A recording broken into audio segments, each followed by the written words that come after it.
முதல் வாசகம். நீங்கள் பாவத்தினின்று விடுதலை பெற்று கடவுளுக்கு அடிமைகள் ஆகிவிட்டீர்கள். திருத்தூதர் பவுல் ரோமேருக்கு எழுதிய திருமுகத்திலிருந்து வாசகம். அதிகாரம் 6 இறைவசனங்கள் 19 முதல் 23 முடிய. சகோதரர் சகோதரிகளே, நீங்கள் வலுவற்றவர்கள் என்பதை மனதிற்கொண்டு எளிய முறையில் பேசுகிறேன். முன்பு கட்டுப்பாடற்ற வாழ்வுக்கு வழிவகுக்கும் கெட்ட நடத்தைக்கும் நெறிகேட்டிற்கும் உங்கள் உறுப்புகளை நீங்கள் அடிமையாக்கியிருந்தீர்கள். அதுபோல இப்பொழுது தூய வாழ்வுக்கு வழிவகுக்கும் ஏற்புடைய செயல்களுக்கு உங்கள் உறுப்புகளை அடிமையாக்குங்கள். நீங்கள் பாவத்திற்கு அடிமைகளாய் இருந்தபோது கடவுளுக்கு ஏற்புடையவற்றை செய்ய கடமைப்பட்டிருக்கவில்லை. அப்போது நீங்கள் செய்த செயல்களை எண்ணி இப்போது நீங்களே வெட்கப்படுகிறீர்கள். அவற்றால் நீங்கள் கண்ட பயன் யாது? அவற்றின் முடிவு சாவு அல்லவா?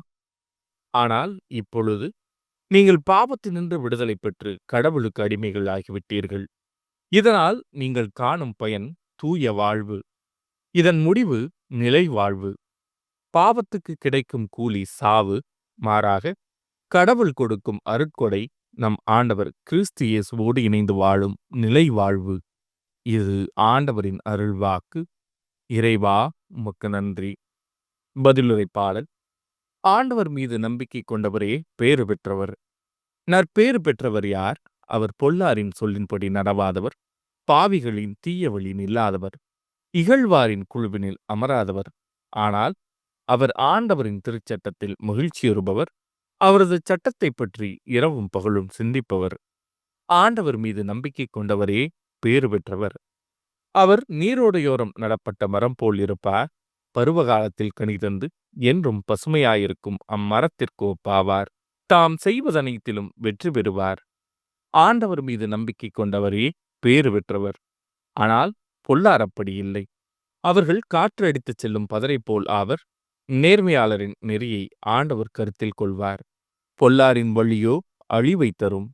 ஆண்டவர் மீது நம்பிக்கை கொண்டவரே பேறு பெற்றவர். நற்செய்திக்கு முன் வாழ்த்தொலி.